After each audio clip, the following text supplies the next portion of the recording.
Olá pessoal, então vamos começar aqui com a parte de programação do carrinho seguidor de linha.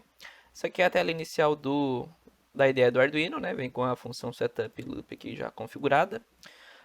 Vamos começar então definindo as variáveis relacionadas aos pinos. Que não são variáveis, né? Na verdade são as constantes, a gente vai utilizar o define para definir os valores que a gente vai estar utilizando, os valores dos pinos, né, que a gente vai estar utilizando. Então, a gente pode começar definindo, por exemplo, o pino 8 como dir 1, né, que é a direção do motor 1, e o define do M1, que é o motor 1, como pino 9. Esses pinos que eu estou definindo aqui são os pinos que a gente conectou na ponte H, tá? Então, se você conectou da mesma maneira que a gente fez no último vídeo, vai ser essa sequência aqui. Então, direção do motor 1, ele está no pino 8. O motor 1 em si, que a gente vai utilizar depois para definir a velocidade dele, está no pino digital 9.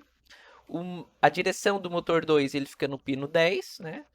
E o motor 10 em si, que a gente vai utilizar para definir a velocidade dele, motor 2, né? Ele está no pino 11.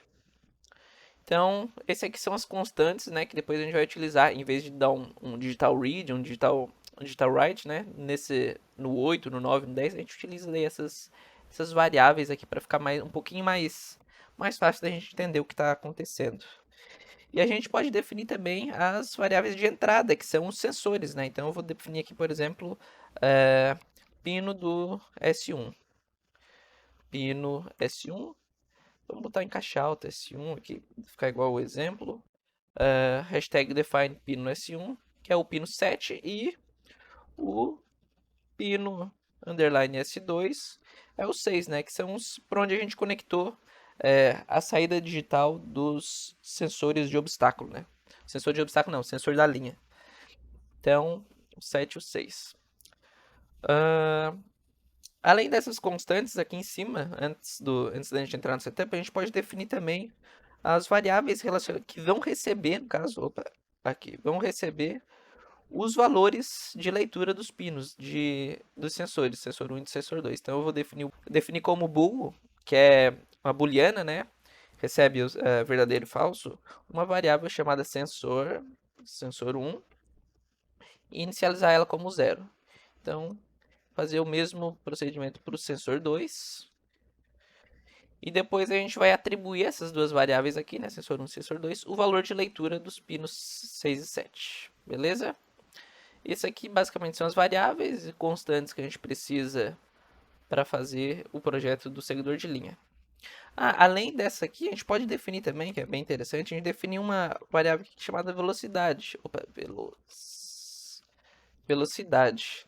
Depois, se a gente quiser, por exemplo, fazer o carrinho andar mais devagar ou mais rápido, a gente não precisa vasculhar o código e mudar em vários locais. A gente só muda aqui e a gente utiliza a velocidade depois para caso para retornar esse valor de 150 que a gente vai deixar ele inicialmente. Dentro do setup, a gente pode começar definindo esses pinos aqui como saída, né? Porque a gente vai estar escrevendo neles. E os pinos de leitura do sensor são entrada. Então a gente vai utilizar o pin mode, né? Que a gente precisa para utilizar os pinos.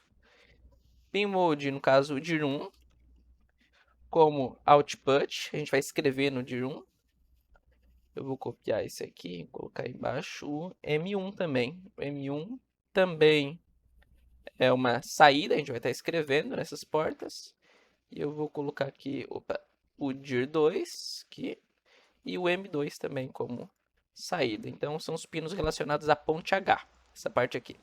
Agora relacionados aos sensores, é...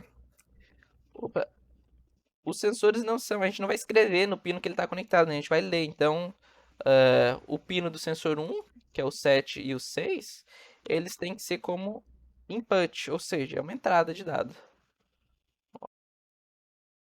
E aí, com isso, depois a gente vai poder usar o digital read, no caso, no 6 e no 7, né? E o digital write nesses relacionados à ponte H para fazer o controle dos motores. Beleza? Como o carrinho a gente só quer que ele ande para um lado, a gente não precisa, durante o código, mudar a direção para onde está girando esse motor, né? Então, o que a gente vai fazer? A gente já pode, por exemplo, usar o digital right para definir a direção que ele vai estar seguindo. Então eu vou dar um digital right aqui, digital right do dir1 como low, ou seja, direção 1. Se você fez a conexão da mesma forma que eu fiz ali, low vai significar que ele vai para frente. Se não, se você vê que o carrinho ele tá andando com os motores para trás quando você liga ele,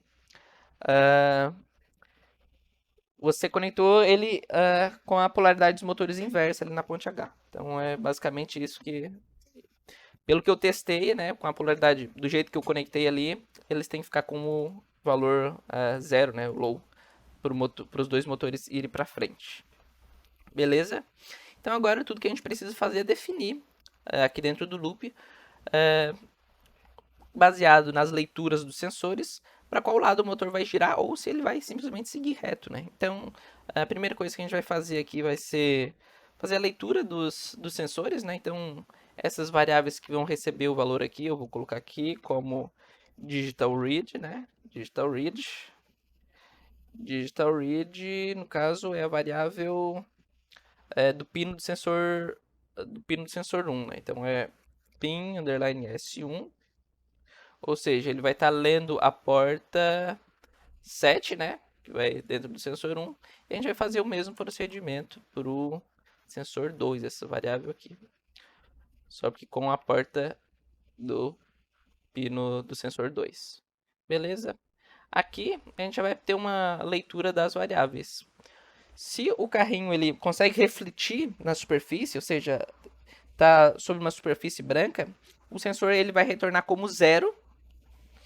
E se o sensor retornar como 1, significa que ele não está refletindo, ou seja, ele está sobre uma superfície preta, que é, no caso, a nossa fita isolante que a gente vai utilizar aqui para teste. Né? Então, o que a gente precisa agora é condicionar essas variáveis para a gente conseguir girar os motores. Né? Então, eu vou dar um if aqui, para criar uma condição.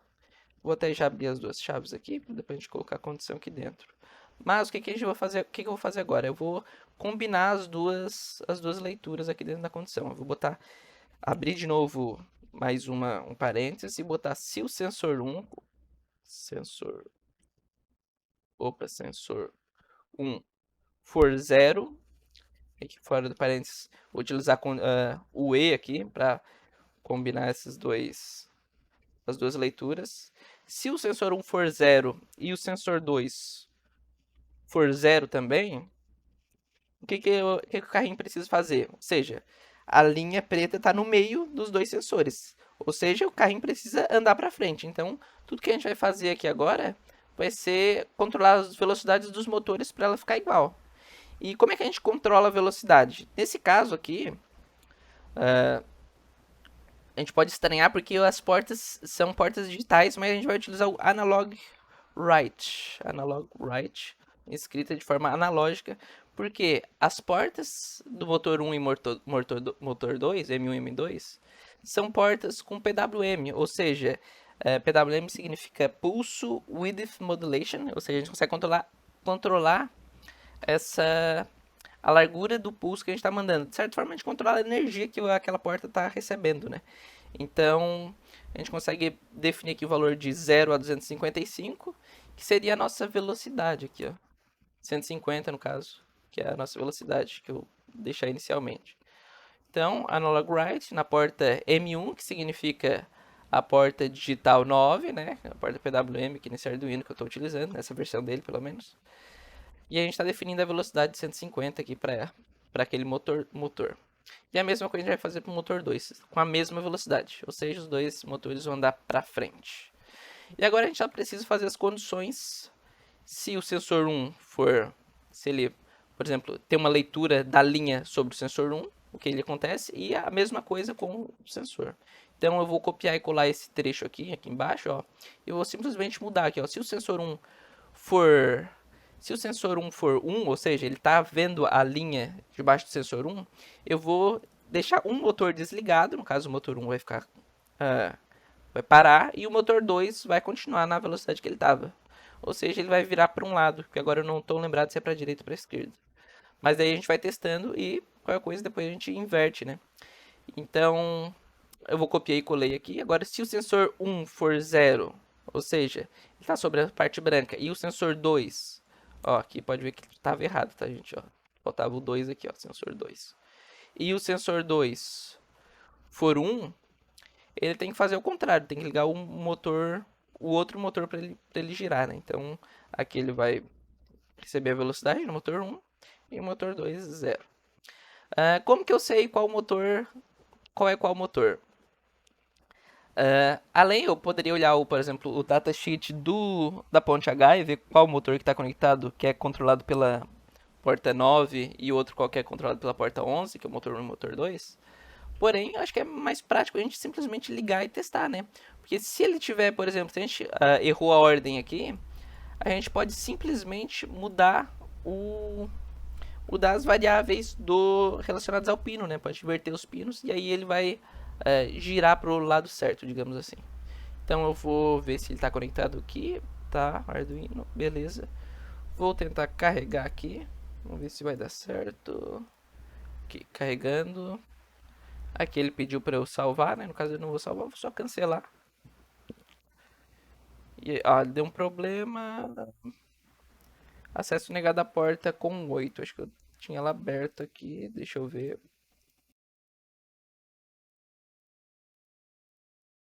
Voltei aqui. Era algum problema com a IDE do Arduino, ele não estava aceitando. Eu acabei fechando todas as instâncias que eu tinha da IDE e desconectei e conectei de novo o Arduino e ele compilou, tá, gente?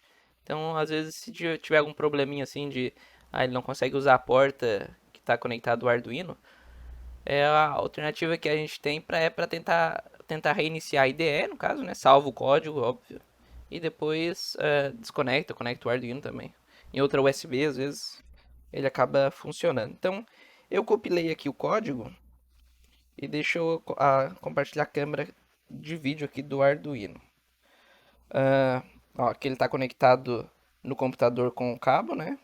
E aqui ele está desligado a pilha, né? Senão ele estaria já... Tá desligado o switch, senão ele estaria andando. O que que acontece? Eu vou já mostrar aqui para vocês o que pode acontecer. Por exemplo, o sensor do lado de cá, ele já tá funcionando certinho, né? Ele tá regulado. E o outro sensor, ele não tá detectando a linha. Ou seja, eu vou ter que regular ele com esse potenciômetro que ele tem aqui, né?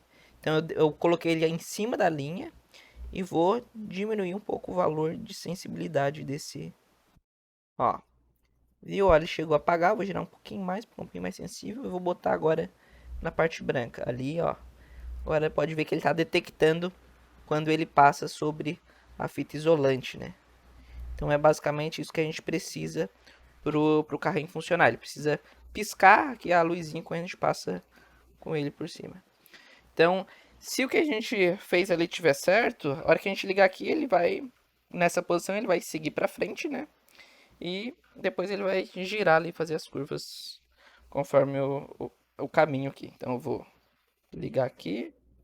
Pode ver que ele definiu a velocidade. Aparentemente está um pouco grande demais. Então eu vou pausar aqui e vou compilar de novo o código, só porque diminuindo a velocidade dele. Em vez de ser 150, eu vou colocar 90 e vou compilar novamente. Vamos ver se ele vai compilar sem erro. Carregando, carregado. Beleza. Vamos voltar aqui agora que ele já... Vamos voltar aqui para o carrinho agora com velocidade um pouquinho menor e vamos ligar o... Pode ver que ele saiu bem mais devagar. Ó, e aqui, vamos ver. Ó, vamos iniciar de novo, só para garantir. Vamos reiniciar ele, porque ele não tinha reiniciado depois que eu compilei o código, né? Ó, aqui, os dois sensores estão posicionados certinho. Vou ligar ele. Ó, pode ver que ele tá... Ó, quando ele detecta para cá, detecta que tem linha, ele tá virando ao contrário, né? Porque ele vai continuar virando do lado de cá, ó. Ou seja, ó, ele detectou que tem a linha aqui, ele girou do lado de cá. Ou seja, a gente conectou, no caso, tá indo pro local errado, né? Então, o que a gente vai fazer vai ser mudar a ordem dos sensores aqui no código. Então, 6, 7. E eu vou recompilar nele de novo pra gente ver. E tá vindo pro lado errado, né? Compilou, carregado. Beleza. Eu vou reiniciar o Arduino. Eu tenho essa mania de reiniciar ele. Vou reiniciar ele aqui só pra gente garantir que ele vai funcionar certinho. Às vezes ele dá algum problema e tal. Então, ó, iniciou. Iniciei aqui o motor. Agora a gente pode ver. A pilha tá ficando fraca um pouquinho. Vamos ver. Ó, tá seguindo. Basicamente é isso. Conforme a gente vai utilizando, a pilha vai gastando e ele vai andando com menos velocidade. Tem isso também, tá, pessoal? Então, fiquem atentos que às vezes, ó, problema pode estar relacionado a isso. As pilhas aqui. Mas basicamente é isso. Se a gente dá um empurrãozinho nele, ele segue para frente. Se tivesse botado pilhas novas, provavelmente ele estaria andando certinho. É isso, gente. No mais, ficamos por aqui e fórum para dúvidas e WhatsApp de suporte também. Estamos sempre abertos aí para auxiliar vocês. Valeu, pessoal!